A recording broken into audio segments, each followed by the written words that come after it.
Bonsoir madame, bonsoir monsieur, vous êtes sur Newta Télévision, bienvenue à cette édition du journal qui s'ouvre par ce meurtre commis sur un motard au quartier Golf Caravia, acheminé à l'hôpital Jason Sendwe. Ce dernier succombe.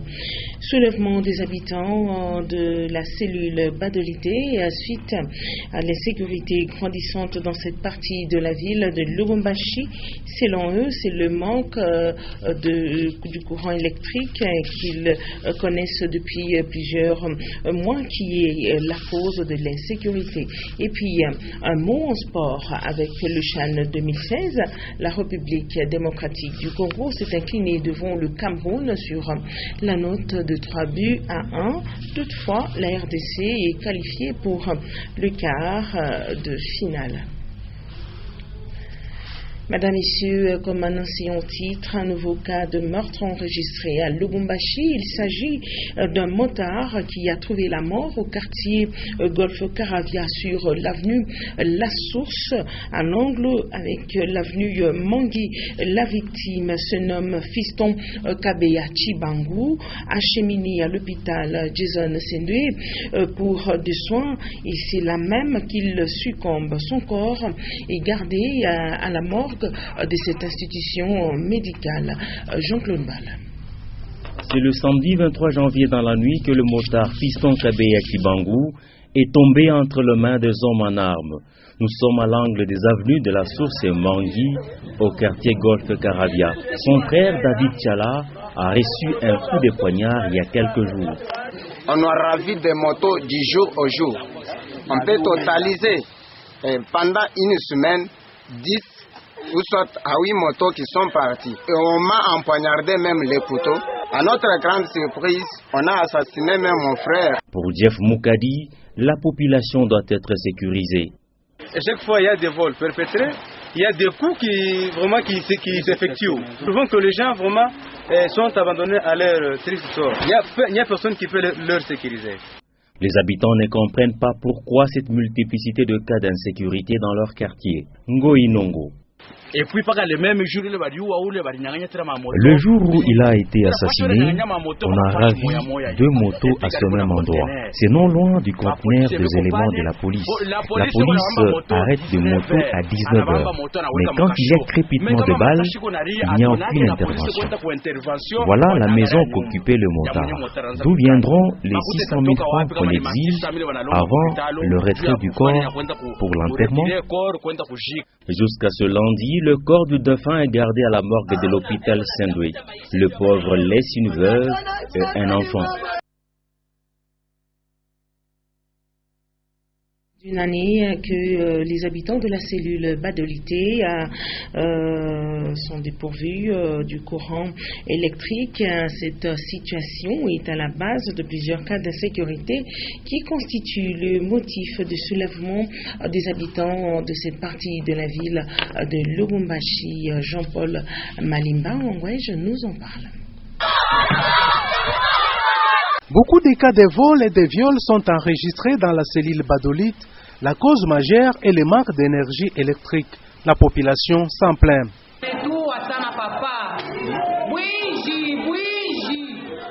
Quand le voleur entre, il tue et viole.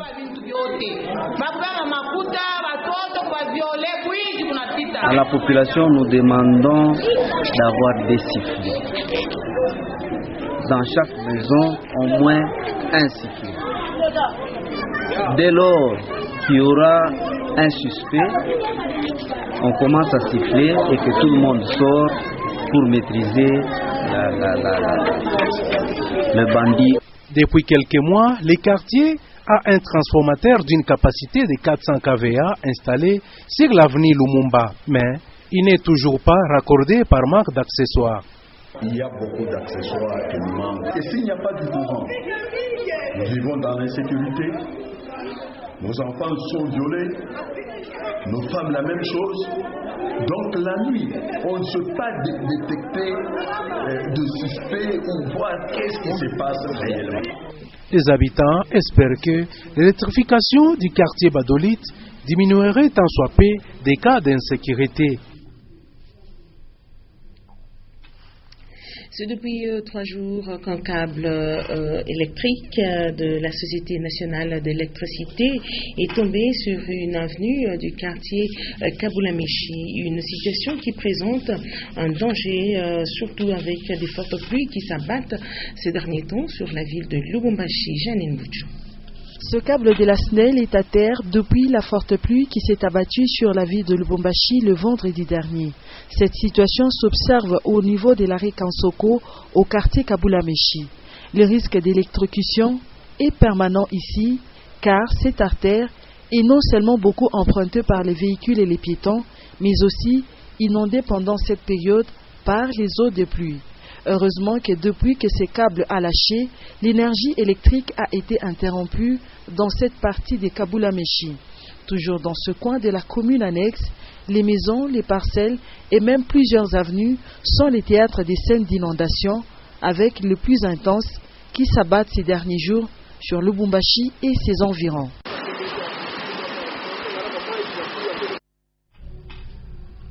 Autre actualité, le 25 janvier de chaque année, le monde commémore la journée de lutte contre la lèpre. Cette maladie due à une bactérie proche à l'agent responsable de la tuberculose est infectieuse. Elle touche le plus souvent les pays d'Asie et entraîne l'exclusion systématique des lépreux de la société Edorcongo. La lèpre est une maladie infectieuse chronique due à une bactérie proche de l'agent responsable de la tuberculose.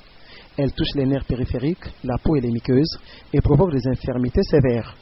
Très peu contagieuse, cette maladie est endémique dans certains pays tropicaux et surtout en Asie. Elle se manifeste suivant 2 tableaux, la forme lépromateuse et la forme tuberculoïde. La lèpre est une maladie infectieuse très contagieuse. Lorsque quelqu'un souffre de la lèpre, on est obligé de l'écarter. Mais aujourd'hui, avec l'évolution de la science, il y a encore quelques poches de la lèpre, même dans notre province, qui sont généralement gérées par le programme. Et ces gens viennent beaucoup plus avec des attaques au niveau des extrémités, c'est-à-dire des douleurs au niveau des os, au niveau des doigts, au niveau des orteils, et ça évolue vers une plaie et puis ça peut commencer à déranger petit à petit, que ce soit les articulations, que ce soit les doigts et des articulations beaucoup plus du pied ainsi que de membres supérieurs, et jusqu'à ce que ça va faire comme s'il fallait amputer les jambes ou perdre certaines jambes. Et depuis la nuit des temps, la lèpre a toujours donné lieu à des mesures de ségrégation et d'exclusion sociale. Dans quelques pays, l'on organise les regroupements des lépreux dans les léproseries comme mesure essentielle de prévention. Les études menées ont démontré que la lèpre n'est plus un problème de santé publique mondiale puisque sa prévalence est inférieure à 1 cas pour 100 000 habitants. Enseignement primaire, secondaire et initiation à la nouvelle citoyenneté, à l'heure est à la révision des matières pour les élèves du secondaire. Cette étape précède celle des examens à proprement dit. Le constat fait ce lundi 25 janvier et que dans certaines écoles, les élèves passent déjà leurs examens hors session. Ben Kayembe, Richard Chima. D'après les responsables de certaines écoles, les examens hors session ne sont pas prévus dans le calendrier scolaire. La passation de ces derniers dépend plutôt de l'organisation d'une école à une autre. Il y a 2 jours que nous avons prévus et nous avons pris les quelques examens, religion, civisme. Il y a l'examen de dessin, EPS. En tout cas, ce sont ces examens que nous avons prévus. Du côté des élèves, l'on estime s'être préparé suffisamment. La réussite se prépare, c'était dès le début que je me préparais, donc j'attends l'examen de fils. Cependant, les choses risquent d'être compliquées pour ceux dont les parents n'ont pas assez de moyens pour s'acquitter des frais scolaires. Il faudrait que l'élève soit en ordre avec le frais de Minerva du mois de décembre. Le frais de janvier, parce que les examens vont commencer d'ici du 2 au 11, il faut déjà payer le mois de janvier aussi. Ce sont là les conditions. Il faut préciser que dans quelques écoles, les cours continuent à être donnés normalement. Les élèves devront donc bénéficier d'une journée de blocus avant d'affronter les examens proprement dits, prévus pour le début du mois de février.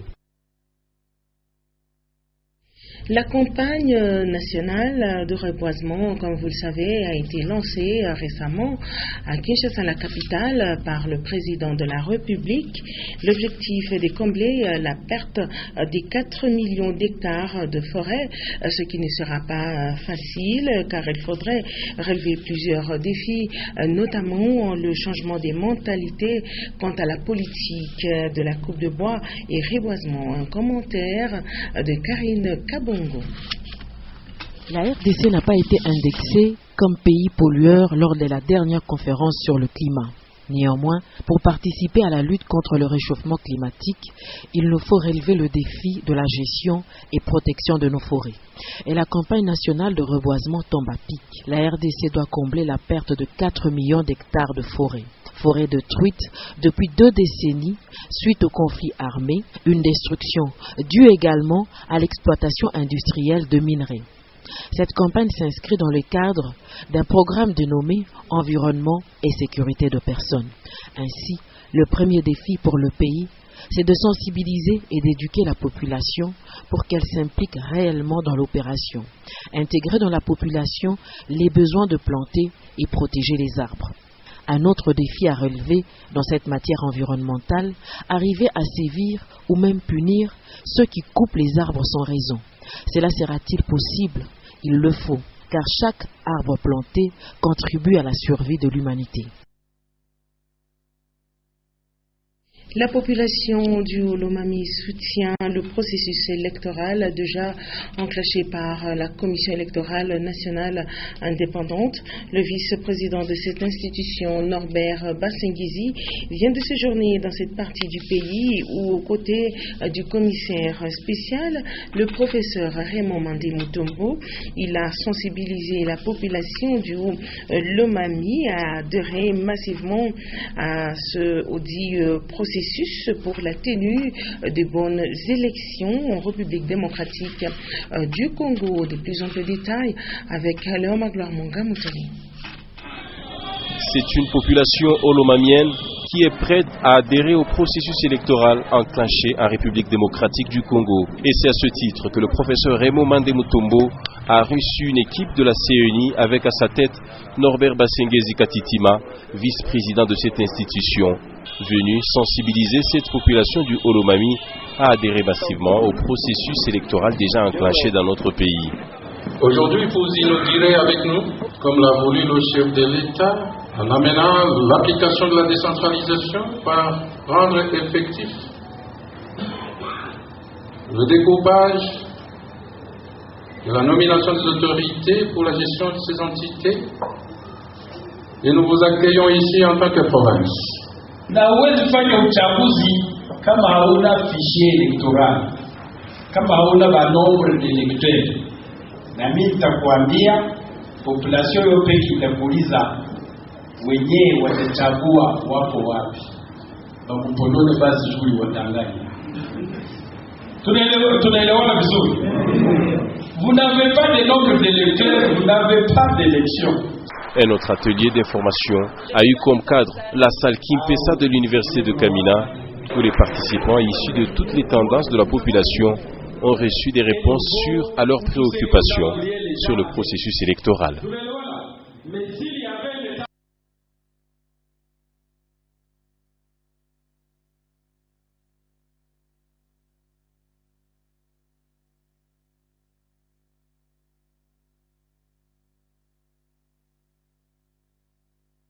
Revenons à Lubumbashi pour parler de la délégation des compagnons de Laurent Désiré Kabila, M. Mbouyi Kikoudji, qui est président du groupe, qui a présidé, qui a présenté au maire les vœux du nouvel an de l'année 2016. Par la suite, il a annoncé ou témoigné même au nom de la délégation le soutien au maire pour qu'il préserve qu'il persévère à veiller à la sécurité des Lochoises et Lochois. On l'écoute dans ses propos recueillis par Maurice Mazel. Nous avons pensé à cette occasion aussi vous remercier sincèrement, parce que depuis nous avons dans la tête de la ville de Lubumbashi, on ne veut pas oublier les compagnons.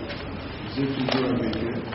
Je crois que Vous êtes parmi eux, vous êtes un de leurs, et ils tiennent à vous remercier pour ce que vous faites. Nous avons remarqué que chaque fois qu'il y a des manifestations, nous nous oublions. Nous avons pensé à vous remercier.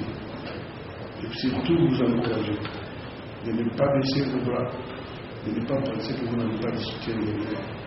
Parfois, à tout le monde, alors tenez que les compagnons vous soutiennent dans tout ce que vous faites. Nous en profitons aussi pour vous dire que les compagnons que nous sommes, nous soutenons toutes les initiatives politiques que les chefs de l'État sont en train de prendre. Nous pensons que la paix que nous sommes en train de vivre à l'unité du Congo vient de quelque part. Il vient des actions de M. Laurent Désiré Kabila qui sont poursuivies par Joseph Kabila. Nous tenons ainsi à vous dire, dans les chaînes que vous connaissez, à transmettre ces messages pour qu'ils puissent arriver à qui de droit. Religion, ouverture officielle ce lundi du colloque national de l'Union et assemblée des supérieurs majeurs qui réunit les consacrés et responsables des différentes congrégations de l'Église catholique en République démocratique du Congo. Au menu de ce premier jour, plusieurs communications, parmi lesquelles le contexte de l'organisation du Concile Vatican. Guy Fortuna Kassongo, Sévarin Katombra pour ce reportage. Plus de 200 consacrés venus de différentes provinces du pays prennent part à ce colloque national organisé par l'Asuma Osuma, collectif de supérieurs majeurs de différentes congrégations de l'Église catholique. Axé autour du thème « La vie consacrée en RDC, 50 ans après Perfecta Caritatis », ce colloque est une évaluation de la vie religieuse 5 décennies après le Concile Vatican II. Si nous avons organisé ces colloques, c'est pour bien sûr nous retremper encore dans la connaissance de ces documents et voir quelles sont les exigences de la vie consacrée, quelles sont aussi les grandes vérités que nous donne l'Église pour que nous puissions conformer notre consécration à ce que l'Église, notre mère, nous demande d'être. Parmi les communications qui étaient au programme ce premier jour, Monseigneur Gaston Rouvesi, évêque de Sakanya-Kiposhi, a fait un exposé sur le contexte et les buts de la convocation du Concile Vatican II. Pour être efficace et digne de la mission lui confiée par son divin maître, l'Église devait se dessiner un autre profil, un profil répondant aux exigences du moment. Au-delà de son contenu, ce colloque national est un temps d'échange, d'expériences, de partage, de rencontres et de retrouvailles entre sœurs, frères, prêtres et autres consacrés. Parlons sport à présent. Première défaite pour la République démocratique du Congo au CHAN 2016 Rwanda. Les léopards de la République démocratique du Congo s'y sont inclinés face aux lions indomptables du Cameroun par la note de 3-1. Le résumé de la rencontre avec Joël Ngalula. Enfin, une défaite des léopards de la République démocratique du Congo en cette phase de poule du 4e numéro du championnat d'Afrique de Nations. Et c'est devant le Cameroun que le Congo-Kinshasa a perdu par 3-1. Un score qui ne reflète pas l'image d'une nation et à la meilleure attaque. Soucieux d'assurer la qualification pour le quart de finale, dès la première minute, les lions indomptables s'illustrent, mais la frappe d'Inquen n'est pas cadrée. Une première période à l'actif de Camerounais, stoppée souvent par les portiers congolais Matampi. Illustration, l'action camerounaise de la 29e minute qui trouve les gardiens congolais sur ses gardes. On joue la 38e minute sur une contre-attaque. Cette fois, Yazida Touba ne laisse aucune chance à Voumilei pour l'ouverture du score. 1-0 score à la pause. Les retours de vestiaire, on joue à peine une minute. Toulengue combine parfaitement avec Jean-Marc Makousou, trompe le gardien Niamey pour le 1 partout. Joie de courte durée, puisque 4 minutes plus tard, Kweme décale à gauche, lance en profondeur Ngamale d'une frappe imparable, bat Matampi et redonne à son pays l'avantage au marquoir. 2 ans, puis 3 ans. Les Camerounais confirment la qualification et occupent la première place au classement du groupe B et vont croiser les Ivoiriens en quart de finale, pendant que la République démocratique du Congo, qualifiée depuis la deuxième journée et deuxième au classement, aura pour adversaire en quart de finale le Rwanda, pays organisateur.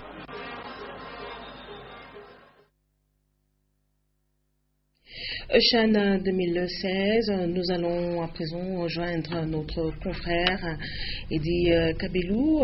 Eddy, vous êtes au Rwanda et vous représentez Nyota Télévision. Oui. Comment la défaite de la démocratique du Congo Si je vous ai bien compris, vous demandez comment la défaite est-elle accueillie dans le camp congolais.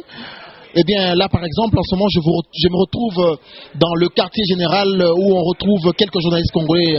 Ça s'appelle Caribou Peace Center. Eh bien, la défaite est très mal accueillie. Elle est amèrement accueillie, d'autant plus que beaucoup se sont demandé déjà, en voyant la composition présentée par Florent Ibenge, le pourquoi de la non-titularisation d'un garçon comme Kimwaki, d'un garçon comme Meshak Elia. D'autant plus que ces derniers n'avaient pas de carton jaune. Eh bien, est-ce qu'on a voulu réaménager pour laisser les autres respirer et les uns avoir du temps de jeu? Une chose est sûre, dans la presse congolaise en ce moment où je vous parle, c'est la grande déception et tout le monde fait déjà ses valises. Demain, il faudrait se préparer pour se rendre à Kigali. Et vous le savez, à Kigali, ce sera au Amahoro Stadium où les Léopards devront rencontrer le Rwanda en match de quart de finale de cette 4e édition du championnat d'Afrique des Nations. Le Rwanda qui, lors du match amical, c'était défait de la République démocratique du Congo sur 1-0. Et je vous annonce également qu'au cours du match qui s'est joué cet après-midi, le sélectionneur national du Rwanda était présent pour superviser cette rencontre. Et donc on attend voir quelle sera la réaction de Florent Ibenge ainsi que de tout son staff technique. Est-ce qu'il y aura un sursaut? Une chose est sûre, les Léopards seront en séance d'entraînement demain matin avant de se diriger à Kigali ainsi qu'avec toute la délégation. Et donc nous également y compris, nous serons à Kigali déjà pour couvrir le restant des préparatifs des Léopards pour les quarts de finale. Voilà, on venait de suivre là notre représentant, le représentant de Nyota Télévision au CHAN 2016 au Rwanda, Eddy Kabelou. Et ici la fin de cette édition du journal, le rappel de principaux titres.